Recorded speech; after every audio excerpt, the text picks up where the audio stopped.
Hey everybody, Mike here. I just want to take a second to talk to you about our Patreon we have set up at www.patreon.com/weirdshitpodcast. Basically, Patreon is a way where fans and listeners like yourselves can choose an amount every month to donate towards the show. Your donations will be put towards buying new equipment. It'll be put towards buying munchies because fucking Palmer is insatiable. It'll be put towards helping us pay our dues for hosting the show and for keeping the websites going. And honestly, the main thing it'll help us do is let me take more time to do more research on these topics. I have a full-time job. I work 60 hours a week, and then I spend 40 hours doing research for you guys because I love this show and I want to give you the best thing I possibly can. So if you have anything you want to give us, if you think we deserve anything for that work, feel free to go to Patreon and donate whatever you can. If not, man, it's cool. Like, I love every single one of you, and I'm so glad you're listening. Just share the show with whoever you think would be interested, and we'd love to hear from you. Thanks.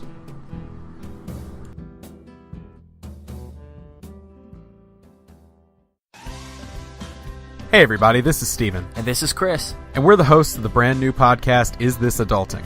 Every week, we're going to sit down to have a discussion about life, culture, our own mental health struggles, and just about anything you can think of.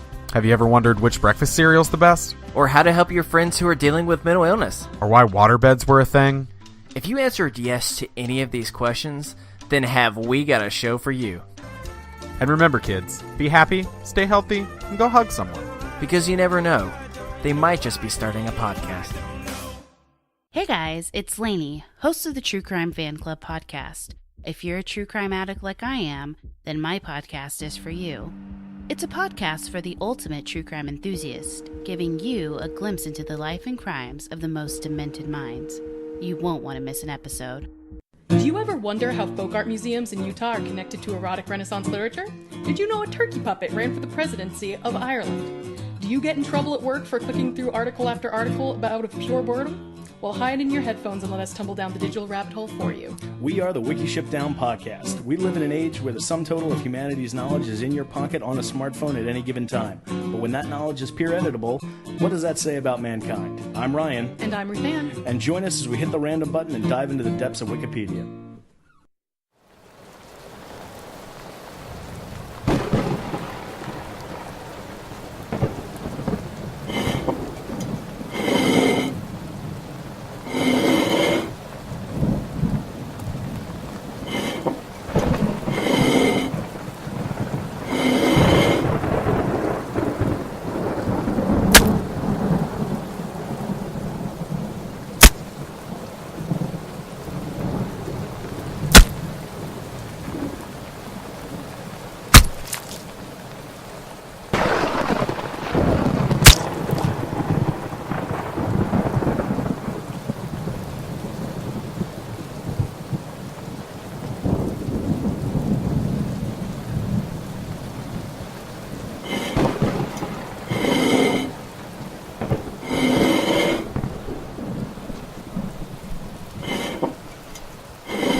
That'd be kind of weird, right? Yeah, it would have a strange effect on the ozone layer. I mean, like, sometimes I kind of feel like it does. Like, if I sneeze while I'm smoking. It's more of a mist. That's true. It's like a vape. But yeah, it's like... like, you sneeze and it's just like you fill up your car with smoke and you're like, fuck! And you gotta roll the windows down. That's how vaping was. Welcome to the Weird Shit Podcast. This is Mike. Hey, Mike. My name is Jeff. Hey, buddy. My name is Jeff. My name is Beer. My name is Ryan. And today, our topic of discussion is going to be the Axeman of New Orleans. So, what do you guys know about the Axeman? He's a dope. Wait. Hang on. Let me rewind this. Rewind that a second. Let me ask you a question. Oh. What do you guys know about... I figured we'd make it further into the episode than that. He's a dope guitarist that lives in Louisiana. True. The Axeman of Louisiana. Johnny B. Good. I thought that was the Banjo Man. It's Johnny B. Good. Like from that movie. Yeah. It was it Andrew Jackson? It could have been Andrew Jackson. Or, He's not black enough. or Abraham Lincoln. Yeah. Because he was hunting vampires. That's true. And he had an axe. Yeah. I remember that. So, I don't. So the Axeman of New Orleans was a serial killer who was active in New Orleans, Louisiana, and surrounding communities, including Gretna, from May 1918 until October of 1919. Short-lived, rest in peace. R.I.P. Press reports during the height of public panic about the killings mentioned similar murders as early as 1911, but most people think that's bullshit. Basically, the guy usually attacked his victims with an axe, and it was one that would be like found around the home because like everybody back then was like. Can for the So it was purposes a of these battle stories, can this be like a dwarven battle axe? Was this a dwarf? Well, I'm assuming was this like Gimli? Was Gimli killing people? So it was the 1900s. Everybody had battle axes back then. That's true. So you actually tapped into something pretty fucking weird, right? Because like one of the theories that I was reading for who this guy could be was that he could be a dwarf. Awesome. Because what he would do is he would take like a chisel and like chisel out a little part of a door frame because like back then Was he chiseling runes? yeah, because like doors back then used to be like a bunch of wood panels like lined up or whatever. So he would chisel out like one of those and then like get inside that way. So people were like, oh, he must be like a dwarf because he like squeezed through instead of like going to the logical conclusion, which is that he puts his arm through and undoes the lock. But Or he's just really skinny. it's Slender Man. I am 8 inches wide. I fit through a door. I am a human cheese wheel. I can roll wherever I please. And it pleases me to murder these people with an axe. A battle axe. So basically, like, everybody back then had, like, axes just laying around the house. Because it would be, like, you have to cut your own firewood and shit. So they're, like, pretty much everybody would have an axe for some reason. Was it a dwarven Urgosh? of Batizu summoning. It was a scalping axe. In most cases, panel of a back door was removed by chisel. That must have taken a while, and they must have heard it coming. Like, chisels aren't exactly quiet. You're just sitting there. Get this right. The dude not only would like chisel out a little panel, he'd just leave the chisel. He didn't even take the chisel with him after he left, so he would have to get another chisel before killing the next person. This was a couple of years before CSI came out, and they didn't know about all those crime scene you techniques. didn't have to go to like the chisel store and who's buying a lot of chisels lately? Everybody. Everybody buys chisels now. Damn it. I don't think everybody would be buying chisels. We're in a community of nothing but wood crafters. We all make like furniture or like those little bears that have like the state name carved into their stomach that you buy at gas stations. But wasn't this in America? Wouldn't they have guns? Yeah, you would think so. It was also in New Orleans, so you would also double think they had guns. It was a throwing axe. But what he would do is he would come in like late at night when people It was throwing. He chiseled in a small part of the door and just chucked it into the door. It like flies through like a batarang until it hits somebody. He just sits there yelling through the crack at like people walking around the house. Hey, hey, Hey, come look at this. someone's like, huh? Hey, come look at this. There's a panel missing from your door. Hey, look at this. Look at Hey, you this. might want to be careful. The axe murderer does this shit with doors. What? Got him. Delivery. You're that clever axe murderer, aren't you? Nah. I'm only a dolphin, ma'am. Nah. Candygram. Candygram. Open up the package and the axe just flies out. It's like one of those Jack in the Box. It's like just whips you Oops, in the axe in the pocket face. Jack. He chisels through the door. Let me ask you a question. It's just like, whoosh. Come here. I must ask you something. Just anime blood spray everywhere. That's what would happen. He also, he usually used either an axe or a straight razor. He'd ditch his chisel there because, like, Wait, why is he using a straight razor? so. Thought he was the Axeman. It's like the dagger of the axe world. He's like, he's That's one of the most clever things I've ever heard. It totally could be the dagger of the axe world. It was Straight because of the laser. hand-to-hand combat he had to get into. He True. couldn't wield the two-handed axe, the battle axe he had. He was in like a 1960s Puerto Rican street gang, so he had to have a fucking straight razor at all times. Basically, when he'd get in, he'd just pick something from the house and kill him with that. Usually, it was an axe. That's like his favorite thing. Oh wait, so he would use other people's axes. Yeah, it was whatever they had in the house. The only thing he brought with him is the chisel, which he would like chisel the part out of the door. Probably wore gloves so they couldn't fingerprint him. Yeah. Smart. Most of the victims he killed were actually Italian immigrants. So a lot of people thought that it was like he was specifically Hold up. targeting Italians. There are Italians in Louisiana. not anymore. Yeah, he took care of that apparently Is that why they all fled to New York? Yeah. to escape the Axeman. Yeah, become gangsters, learn how to use guns in violin cases. So here's the thing: the mafia was actually around back then, and I'll get into that a little bit later when I get into like the theories of who he is.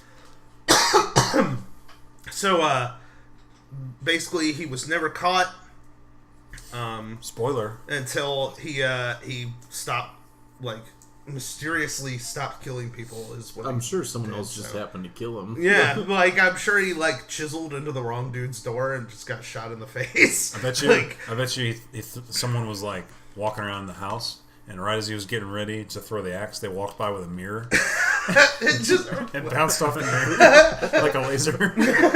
No, the guy just saw him starting to throw it and goes, "I'm rubbing your glue," and then just like it bounced off of him and went right back. Yeah, some dude just walking by him. He was made out of rubber. what happened is there was a policeman standing behind him with a giant cartoon magnet. It's just like pulling it back through the fucking door. I'm just imagining the guy made of rubber, and it's just like, Hey, rubber man, take this! Oh shit! It's like that hyper slow-mo camera from Dread. Just like Or no, he just rolled a natural one on his throw, and he just decaffeinated himself. he went to throw it and chucked it through the back of his head.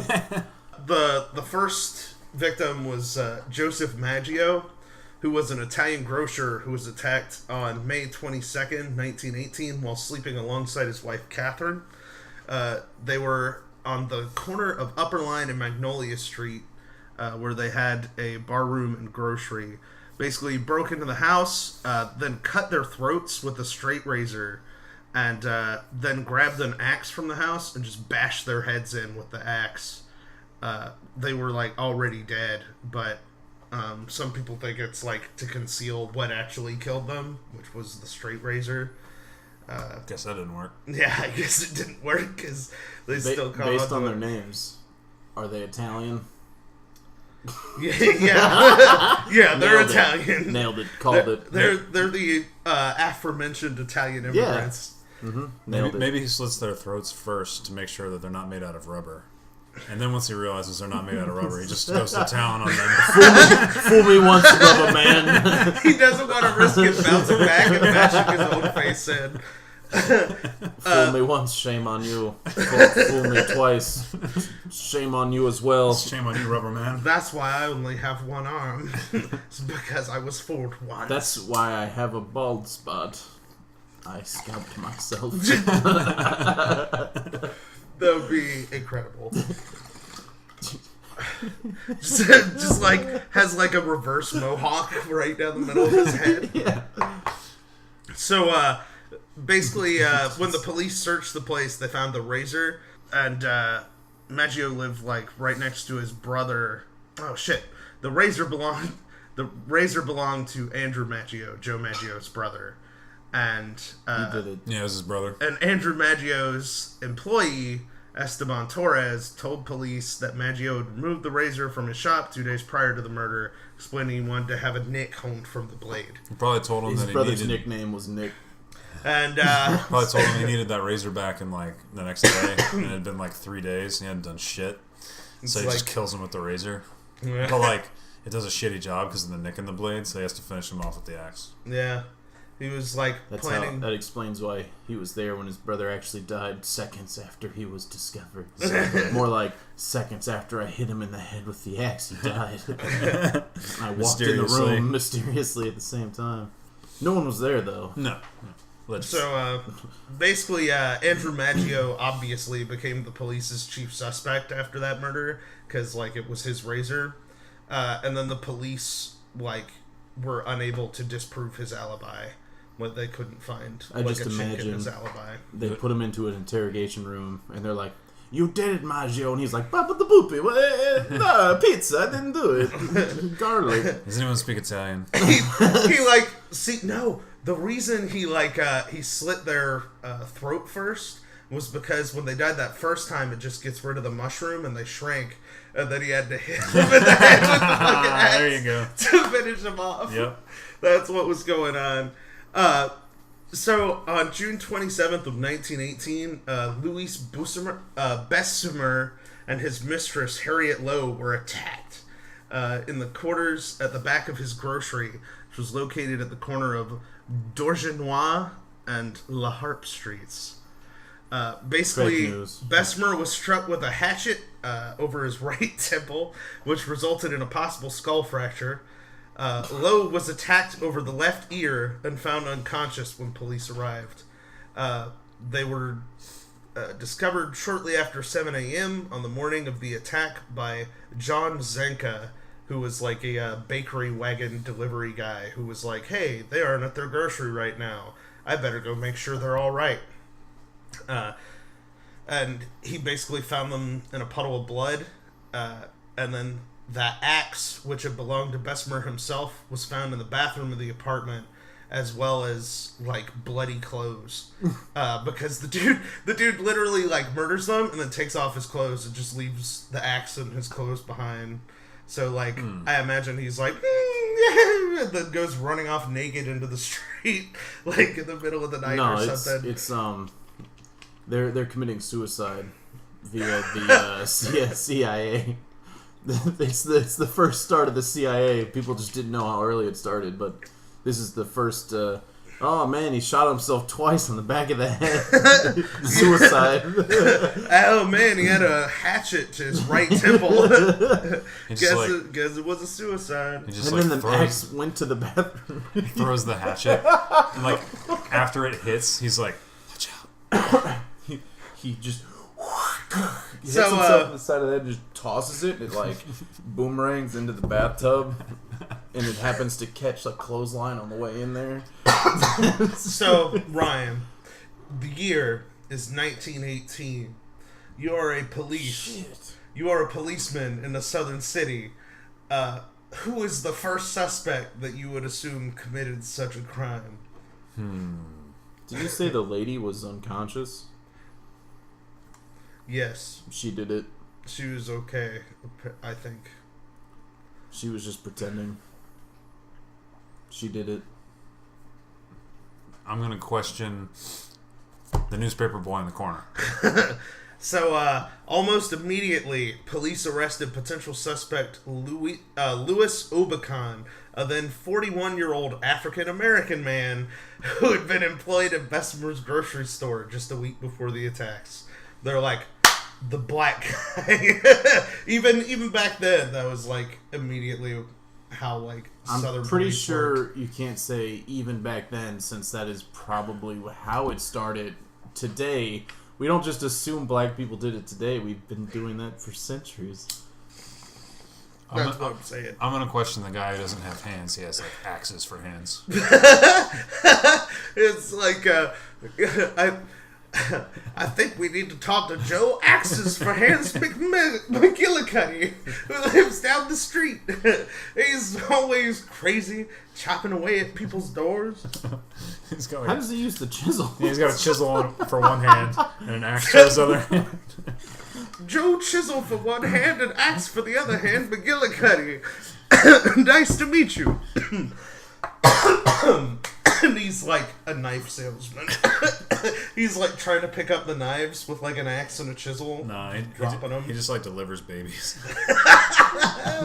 He's a midwife. I just now imagine he has hooks for hands. Now listen, this is going to be real cold, but I need you to take a deep breath for me. We've lost another one, mother and child. Damn, 0 for 200. Maybe I should quit. God! Send her back to me! Can't win them all. Mom always told me to follow my dreams, and that's what I'm gonna do. I'm gonna be the best damn midwife One of these babies this is gonna side of the survive. Rio Grande. The only baby that survives is the one that's born with plate armor. It's the Thing from Fantastic Four. Just like, He finds his mortal enemy by delivering it, and it's Rubber Man as a baby. Rubber Man. It's like, knocks himself out. I have found the one. Rubber baby. Rubber Man baby. There were like all kinds of rumors about Bessemer after his murder, which was like he like spoke German, Russian, Yiddish, so they were like, oh, he's a German spy and No, he's things just like Jewish. that. He's Italian, I think. But he speaks Yiddish. Yeah, and German and Italian. Yeah, he's a Or German German. Jew Yeah, German, Russian, Yiddish. who speaks Russian and is from Italy. Convenient. Wait, does he speak Italian? And his no. So you're probably right. So Harriet Lowe was attacked while in bed with him, like his mistress or whatever, and basically she became the center of like a media frenzy because she kept making like false statements about the attacks because she was bashed in the head. So yeah, she's probably going to. I think what really happened is she's a woman, and all the police are just like, now, honey, relax. It couldn't have been the white guy. We have the black guy in custody. Shut your whole mouth. You've been hit on the head. You're delusional. She just like keeps giving him the wrong answer. They just keep hitting her on the head, and she just gives a different answer. They keep giving her lobotomies. No joke. No joke. The police still work that way to this day. It's just whack a statement. Yeah. So here's this paper. I need you to sign it. It says how you're guilty of all the things we said you did, and in exchange, you'll like not You'll be walk killed out in with prison. 10 fingers. You'll not be killed in prison. Yeah, I don't want to do that. I didn't do anything. How about now? I didn't. I still didn't do anything. This is like bashed him on the head with an axe for like an hour and a half. There was also a victim named Mrs. Schneider, who was attacked in the early evening hours of August 1918. She was 8 months pregnant, and she awoke to find a dark figure standing over her, and then he bashed her in the face repeatedly. Wait, did they find her alive? Yeah, Oh, she was okay. alive. I was about to say, like, how did they know? Was it baby coup? So, Yeah, it's Rubber Man. So, and That's her what- face, That's what I'm hoping. her face was completely covered in blood. He probably knew she was going to give birth to the She rubber was chosen one. discovered after midnight by her husband, Ed Schneider, who was coming home late from work. Oh shit! I bet he was pissed when he saw the rubber baby. Schneider claimed that she remembered nothing of the attack.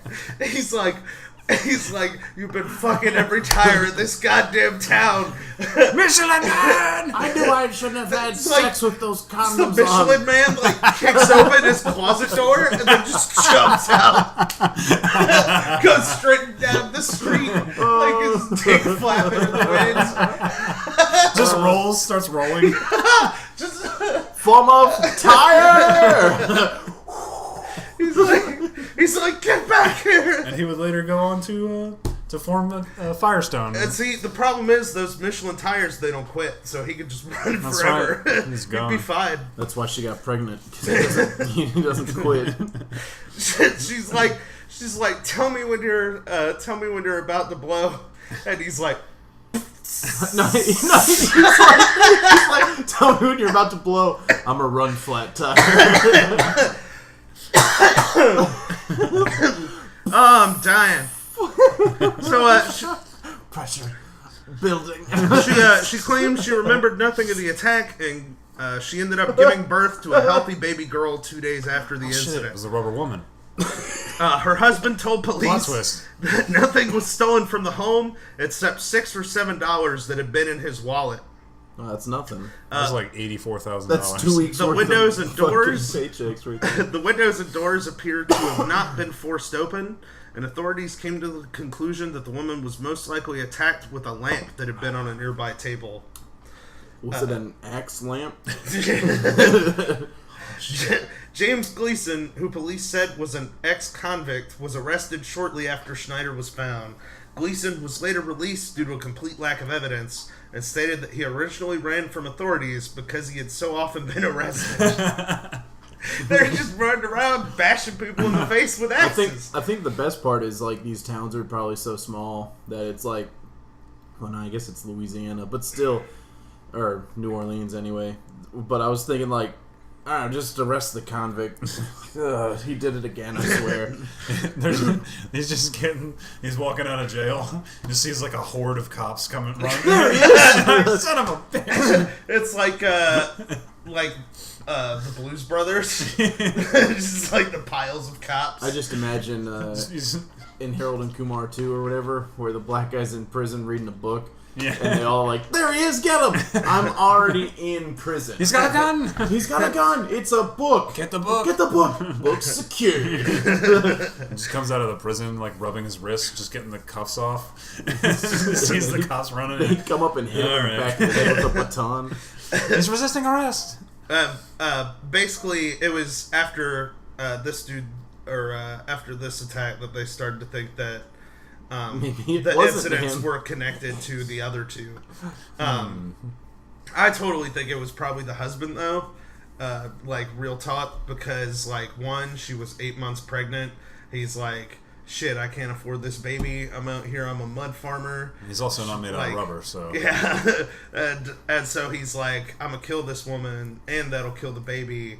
And then, like, he thought he did, and then, like, comes home, and he's like, oh, she's all bloody, oh no, I better call the police. Calls the police are like, hey, she's still alive, and he's like, fuck! Well, it's not really like they could call the police. You would have to, like, go get the police, because they don't have phones. Yeah, I mean, you know what I mean. He's like, alright! Lean his head out the window and just yell. Hey, sheriff! Hey, police! She's dead again. What do you mean again? For the first time. She's dead, finally. Shit. It was an accident. It was an accident. But like homeboy is like, he's like, oh yeah, I came home late from work and oh no, they took like $6 from my wallet. Like they must have like bashed her in the face to like rob me and take my money or something. And like, Broke my lamp. And instead it got like grouped in with this like serial killer. $6? How will I ever pay rent? My life savings. That's accurate to today. Yep. So Shit. It's my bank account. So Joseph Romano was an elderly man living with his two nieces, Pauline and Mary Bruno, and on Mary Bruno. Yeah, Mary Bruno. Is that like her first name? Yeah, that's her last name. Oh, okay. Pauline and Mary Bruno. Okay. They're Bruno sisters. is their last. Okay. Yeah, that's I was why. about to say that's a hell of a name. We'll name her Paula, and we'll name her Mary Bruno. We'll name after this my one, brother. We'll name this one Jeff. She just had like a super chiseled jaw. Jeff Bruno. Mary Bruno. I'm gonna be honest. Mary Bruno sounds like she would be ridiculous at like roller derby. Like I feel like Mary Bruno would be like fucking like the enforcer. Yeah. This is what I think that would probably be. So basically, the two sisters woke up to the sound of a commotion in the adjoining room, which is where their uncle slept. And when they went in, they found that he'd been like hit in the head, and he had like 2 open cuts, like really bad like wounds or whatever. And the assailant was like fleeing the scene as they arrived. Was he naked?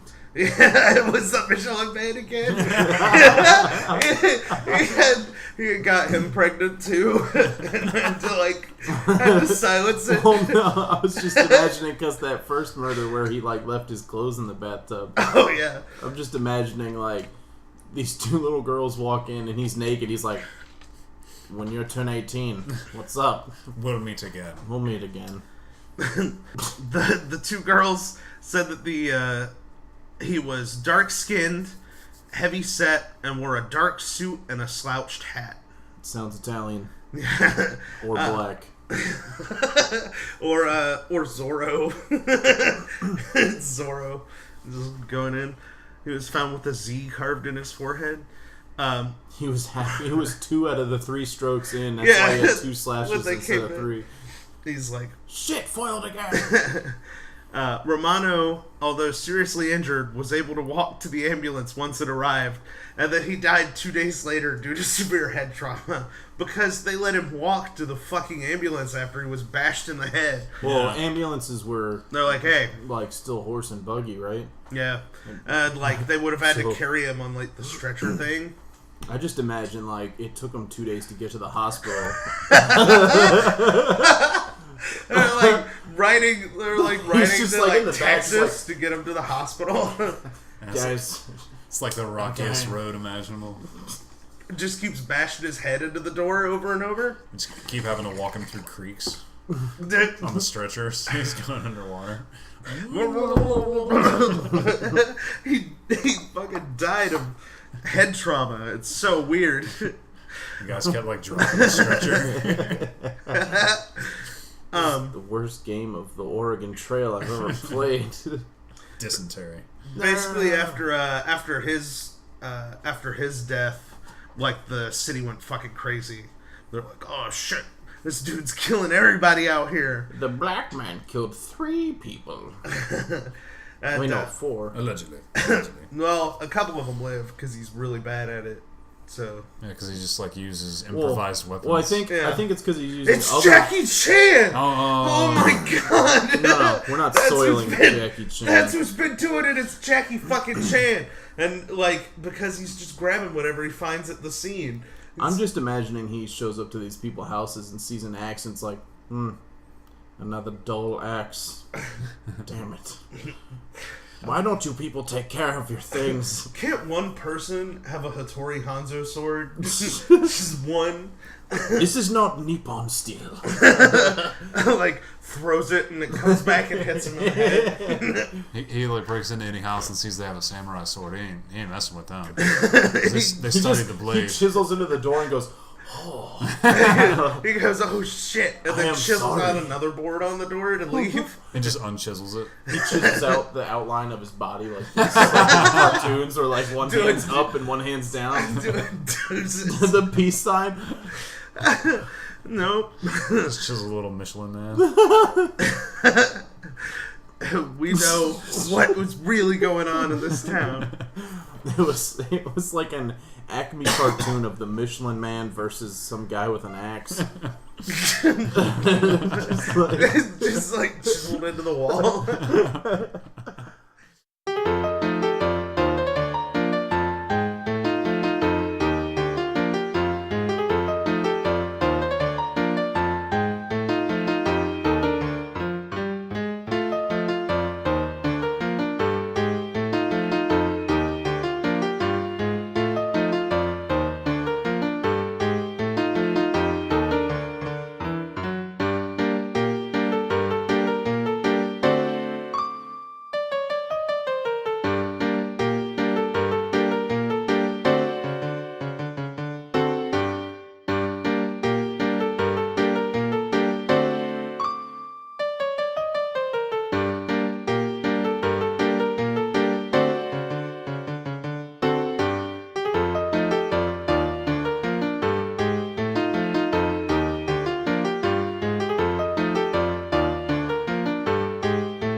an axe at the guy.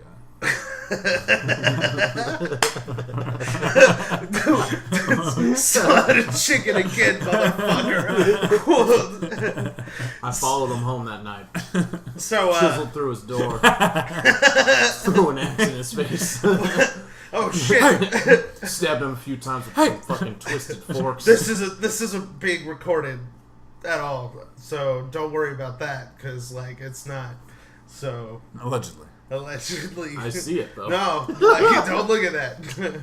So in March 13th, 1919, this motherfucker, he's like high on his reputation because the newspapers have been going crazy about this guy like forever. Because they're like, holy shit, this dude is, like, bashing people's heads in, and blah, blah, blah. So, like, the media, like, the news is, back then was almost all tabloid stuff. So, of course, they were getting a kick out of this. So this guy writes a letter into the newspaper, and I will read you that letter now. Is it P? No. Q? No. X? No. I don't know any other letters. So his letter went as follows. Pretty good though, most of them. It's dated Hell, March 13th, 1919. He's like, esteemed mortal, they have never caught me and they never will. They have never seen me, for I am invisible, even as the ether that surrounds your earth. I am not a human being, but a spirit, and a demon from the hottest hell. I am what you Orleanians and your foolish police call the Axeman. Holy shit, is this the leprechaun? When I see fit, I shall come and claim other victims. I alone know whom they shall be. I shall leave no clue except my bloody axe, besmeared with blood and brains of he whom I have sent below to keep me company. This guy is drinking his own Kool-Aid pretty fucking hard. So he's like, I'll say this. He has a flair for the dramatic. he's a hell of a writer. He's like, if you wish, you may tell the police to be careful not to rile me. Of course, I am a reasonable spirit. I take no offense at the way they have conducted their investigations in the past. In fact, they have been so utterly stupid as to not only amuse me, but his satanic majesty, Francis Joseph, etc. Tell me there's an axe pun in here somewhere. If there's not, I'm losing all faith in that. But tell them to beware. Let them not try to discover what I am, for it were better that they were never born than to incur the wrath of the Axeman. I don't think there is any need of such a warning, for I feel sure the police will always dodge me, as they have done in the past. They are wise and know how to keep away from all harm. Wait, why are the police trying to dodge him? Because he's dangerous. He's a fucking demon, dog. He's getting ready hell. to cut some motherfuckers. He's a demon dog from hell. That's what he says. Undoubtedly, you are... This is like a fucking, like, novel that this guy wrote into them. Oh shit, is this a manifesto? I mean, it probably could be a yes. manifesto, depending on how big his writing is. The Axemanifesto? Yeah, the Axemanifesto! I love that. I was about to say you missed a word, and I was like, no, you got them all. You combined them. That's it. We can't keep this episode going. That's the best joke we're gonna make. There's your episode title. The Axemanifesto. Episode title. The Axemanifesto. Just like... undoubtedly this takes a lot. Undoubtedly you Orleanians think of me as most horrible murderer, which I am, but I could be much worse if I wanted to. If I wished, I could pay a visit to your city every night. At will, I could slay thousands of your best citizens, for I am in close relationship with the Angel of Death. So he's from out of town. So yeah, we're looking for an immigrant. He hangs out with Christopher Walken. Dude He sounds has like a he really high pitched voice. probably looks like some sort of impish creature. Yeah, I'm having to like angle up because I don't want to like screech into the microphone. I'm hoping it's working. Axe! Otherwise, Axeman!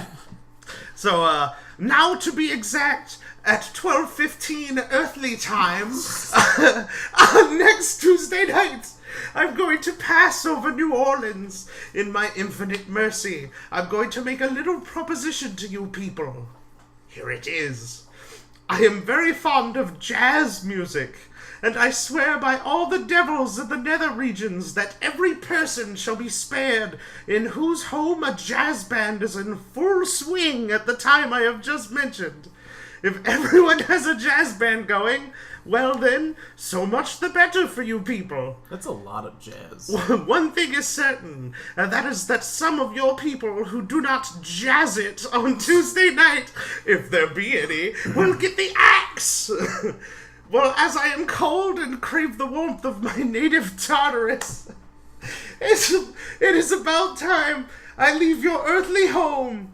I will cease my discourse, hoping that thou wilt publish this, that it may go well with thee. I have been, am, and will be the worst spirit that ever existed, either in fact or realm of fancy. Sincerely, the Axeman. Reginald P. Axeman. So, like, yeah, like, that dude, like, if it was today, he would be, like, the worst fucking neckbeard on earth. Like, he's just, like... I feel like he went to, like, axe school to learn how to do this. This is, like, the whole letter was just chiseled into one of the doors. He's like he's went just to, way too into axes, I think, at this point. He went into like a woodworking academy and like majored in axe work. Like, So, Charles Cortimiglia was an immigrant who lived with his wife and baby on the corner of Jefferson There's your Avenue. Axeman right there. The dude sounds like a demon for his last name. Cortimiglia? Cortimiglia? what's his name? Charles Cortimiglia. Sorry, I can't say it any other way. I think his mob name would have been Charlie Corgi. It's Charlie Corgi. It's just like a corgi in like a pinstripe suit. It makes sense because he's dope. a midget. It'd be like a corgi in a pinstripe suit with the little like pink flower, like little painted on mustache. Tommy gun. It'd be so adorable. with his stubby little legs. His little axe. Chiseling away at doors. On the Pulls night. out a corgi to rip the door, one handle of the door off. Smaller corgi. Say hello to my little friend. No, not many corgis. Just throws the corgi like an axe. Fetch. Just lodges in the dude's brain. Mouth first. It's like little stub tail wagging. It's like stuck in his skull with its tail wagging. And you just hear, like, the dude's mouth is agape, and he's just like, the dog's still barking, so you can kind of hear it. He's just like, So, basically, on the night of March 10th of 1919, screams were heard coming from the Cortimiglia residence. That Grocer... seems like that would be every night. A grocer named Orlando Jordano rushed across the street to investigate. Upon his arrival, Jordano noticed that Charles Cortimiglia, his wife Rosie, and their infant daughter, Mary, had all been attacked by the unknown intruder. Rosie stood in the doorway with a serious head wound, clutching her deceased daughter. She's just like, why? Why didn't we play jazz? Why should I have to play that devil's music? Jazz sucks. It's just Miles Davis running around beating people in the head with an axe. Just like, just sneaking into people's homes and hitting them. Some music well, song. I mean, clearly that Giordano dude did it. Jordano. No, it's pronounced Giordano. I can see it from here. It's putting some weird accent on it. So, and his first name, or his middle, is that his middle name? Is it Grocer, or is that what he did for a living? Yeah, that's what he does for a living. So he's Grocer. So his name is I Orlando. It is Orlando. No. Jordano. I Orlando Giordano. That's his name. Okay. Nailed it. Some quesadillas and 6,000 chicken fajitas. That damn Mexican did it. So, allegedly. Basically, the dude... We need to build a wall. The wife was like... his wife... the wife was, like, clutching the daughter who had been killed. And Charles was laying in the floor bleeding a lot. They were rushed to Charity Hospital, where it was discovered that both had suffered skull fractures. No shit. No shit. Like, literally, they pull up in front. They're like, oh, yeah, something broke your skull, didn't it? Based on all the blood, it looks to me like someone hit you with an axe in the face. I'm no expert. I'm no expert, but you got a gushing head wound. It appears to be some sort of axe wound. Well, looks like somebody killed your baby. Whoops, axe in the face. It's the Axeman. And he just, like, rips off the lab coat and then, like, runs through the street naked. Just playing a jazz trumpet. There's, like, some theme where, like, there's always a little baby, and I have a feeling that it's the baby that's the real Axeman. They never suspect the kid.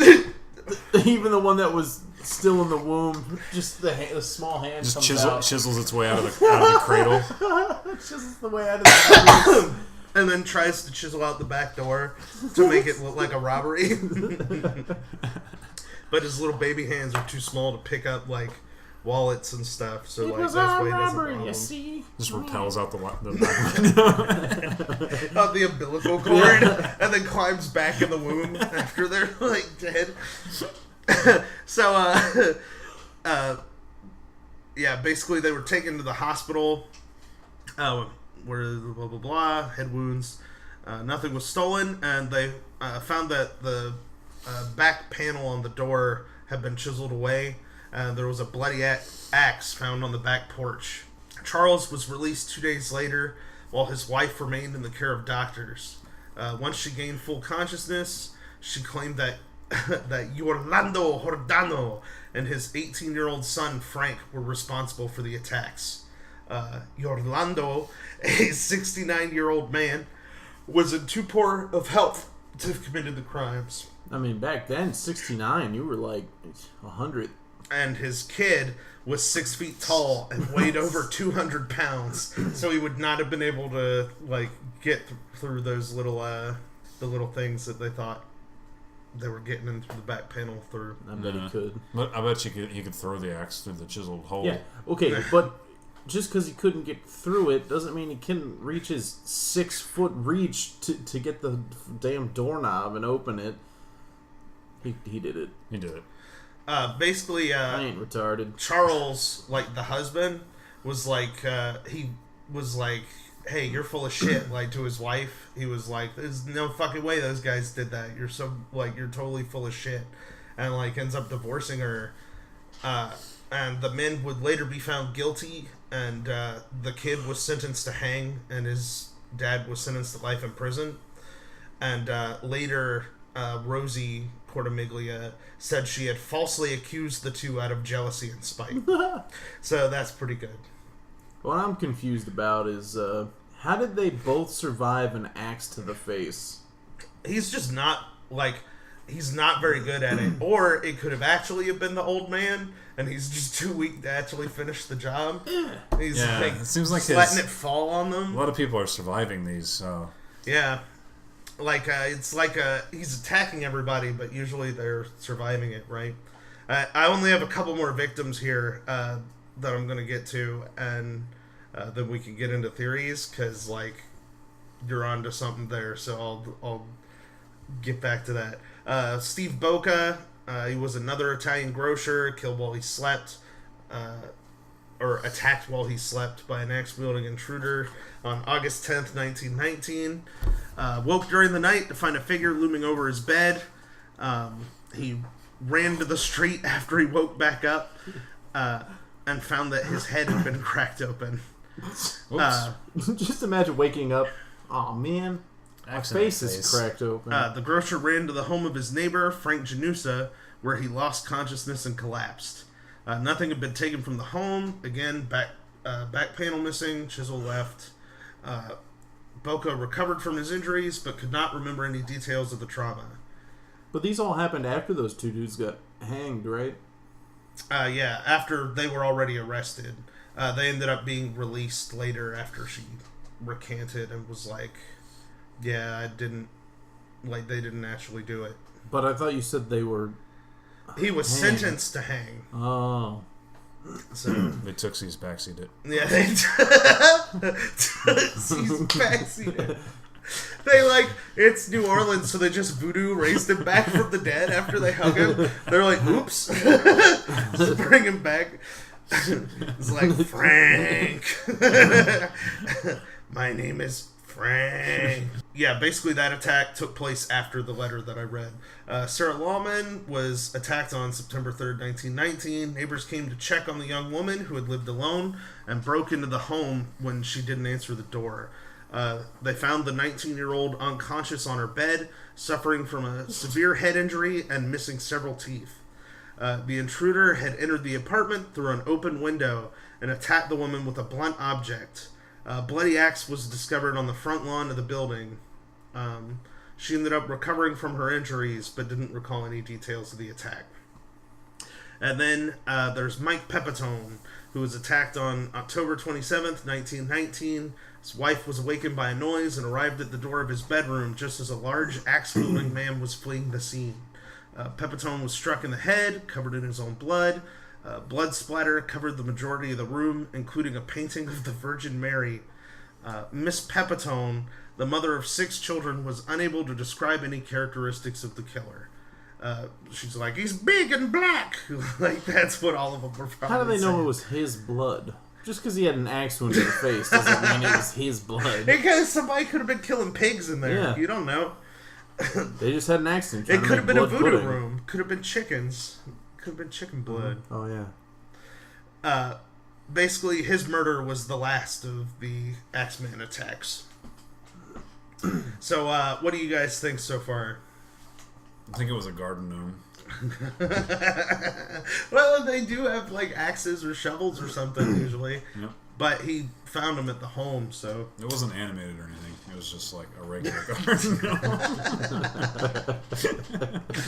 I just imagine one that can't even move. It's just a statue slowly waddling towards them. Yeah, like stop motion. Did you guys ever see that movie Rubber? With, No. the psychic tire that could, blow things up with its mind? It's that, but it's a fucking gnome. Just killing people with an It's axe. just cursed. People keep falling on it. It keeps picking up axes with its mind and just dropping them on people. Yeah. That's why it doesn't do enough damage to kill them. It's like, boom. Nope, That's not why bad. they couldn't describe the killer, because they just couldn't believe a garden gnome would do that. They knew if they told people it was a gnome, they'd think they were crazy. This is gonna sound crazy. Oh, they must have. Are you sure it wasn't a witch? They must have smoked one of them drug cigarettes. One of them Negro cigarettes. The jazz or oregano. So regular oregano. You jazzist. This is jazzist. So, what do you guys think of the murders? Moitas. Pretty fucked up. Yeah. Well, so far, it's 50-50 chance that they're going to actually be murdered. Because half of these didn't seem to actually kill the motherfuckers. Yeah, which could mean that, he's weak, or my personal leaning is that it's the mafia. Yeah, I feel like some of them are warning axes. Yeah, that's what I'm saying. Some of them were warning axings. Maybe it's like a whole thing where the mob is trying to blackmail all these people.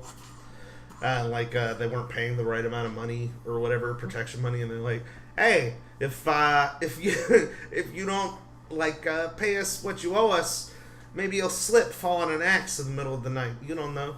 Could happen. You owe us $5. What is it? And I heard that, I don't have the money. I'm making minimum wage of 5 cents a day. I heard that Mickey the Axeman, Mickey Axes for Hands Johnson was in town during the attacks. And meanwhile, Mickey the Axeman Johnson, yeah, that's close enough. Just out sleeping in a tent outside of town because he can't get a job or do anything right because people keep blaming him for these axe attacks. I know it looks bad, but it's not me. Basically, I didn't do it. there was It was the one Axeman. a bunch of mafia war infighting going on during the time. So they think that some people think that it's a mob thing, but the problem with that, right, is that's easy to say when they're all Italian immigrants who are dead or run businesses. You could be like, oh yeah, it was the mafia, the mafia was doing it because Could it have been globalists? These people weren't taking enough super male vitality, or they would have been able to fight off the Axeman. Not bragging, but I could have fought him off. I could have taken at least 6 or 7 blows to the head from that axe, and I would have been fine. I would have devastated him. I'm not bragging. I would have lifted him up as if he were a child, and then ripped him in half above my head. As if he were a child. As if he were a child. I'm not bragging. Not bragging.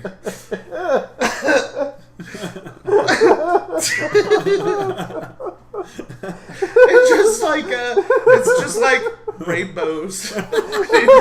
Censored.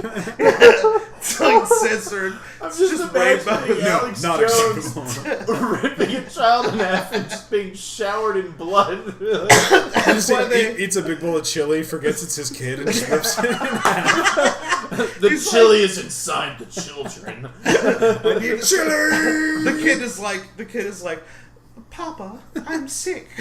I think I must go to hospital. And he's like, are you some kind of fucking globalist? That just rips him in half over his head. You trying to turn the frog's head? Drives his thumbs through the kid's eyes like the fucking mountain. But this is rainbows that come out. Not blood, it's rainbows. Just rainbows and Every candy. little blood splatter is just a shooting star. It's like or confetti. it's like the fucking thing from Halo that the skull confetti. you can turn on, and it's like yay every time you fucking yay. That's just what he sees. So yeah. I don't know, man. Just based on the letter he wrote, he could just be an interdimensional being. You're right. It could have all been true. He could have been telling. He could have been the letter. first lizard man. That's possible. That seems possible to me. He as was well. learning the anatomy of people's faces. And with axes. lizards are notoriously into jazz. So. Is that a racist thing? No, it's look at the cobras, right? The snake charmers and stuff in India, just playing a flute. That snake digs it. Throw on some jazz flute. Yeah, just play a wicked solo. Yeah, that's all you do. Just play a fucking Aqualung. And the fucking lizards are in the palm of your hand.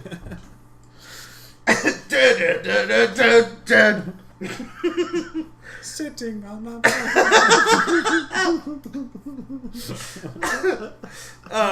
So yeah, I think I personally think it was probably a serial killer, but he ended up breaking into the wrong motherfucker's house and just got killed, and I think that's why it stopped.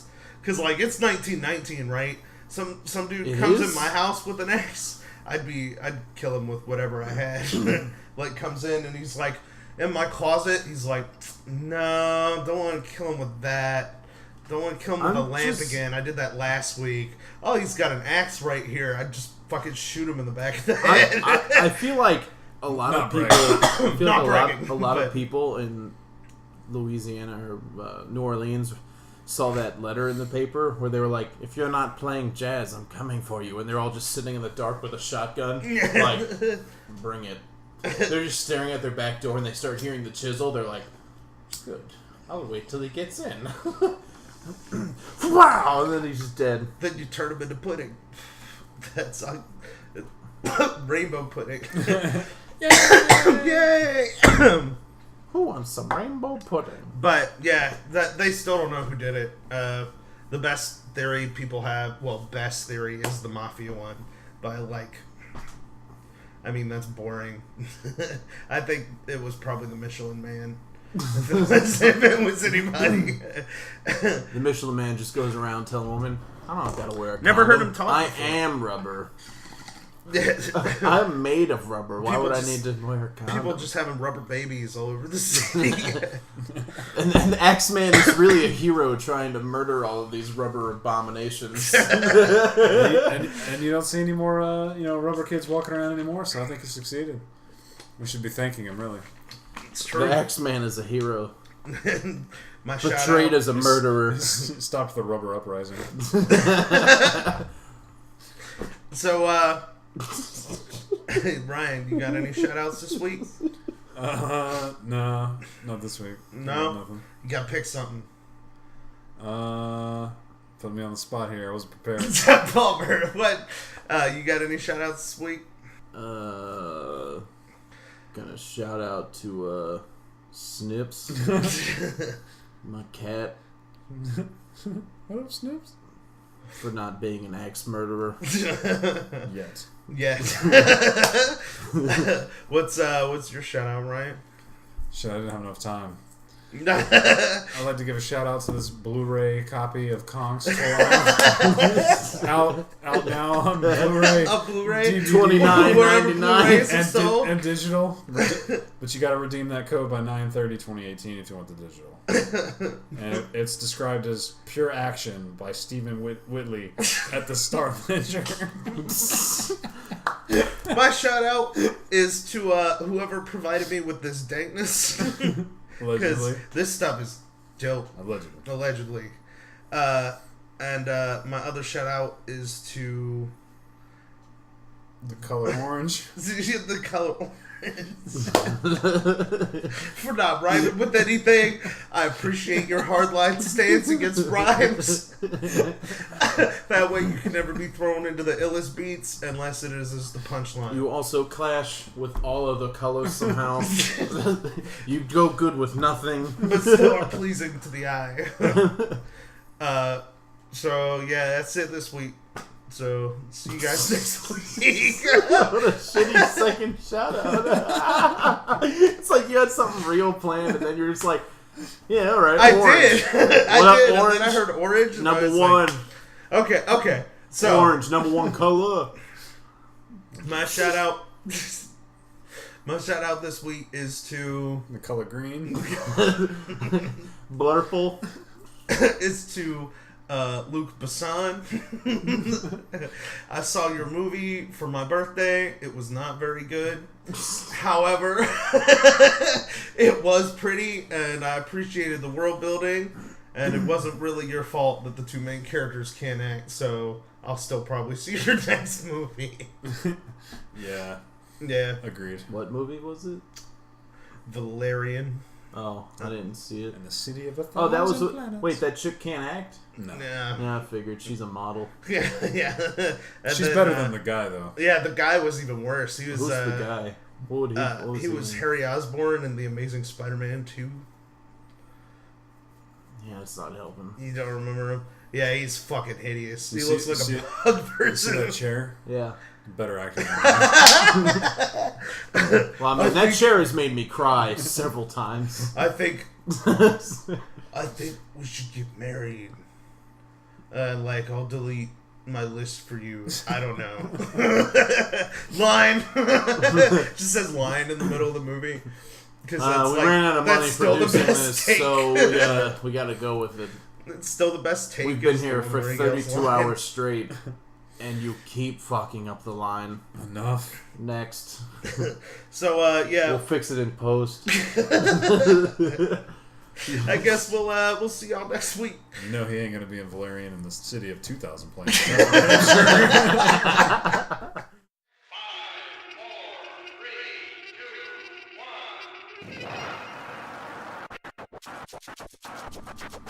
Man, that episode was dope. You know what else would be dope? If you guys told us your paranormal stories.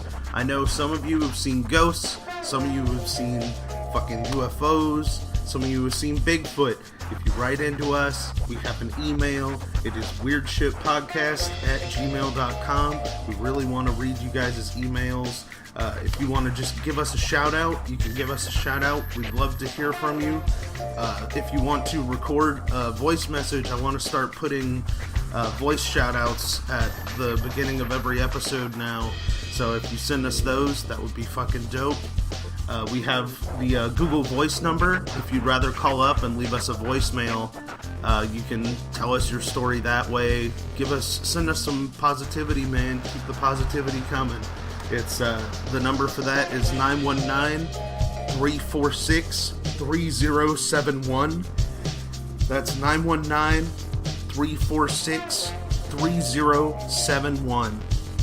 We also have a Facebook group, the Weird Shit Podcast official Facebook group. We're on there all the time. We're posting memes. We want to talk to you guys. Fucking tweet at us. Fucking Facebook us. Fucking email us, man, because we love to hear from you and we want to keep doing this forever.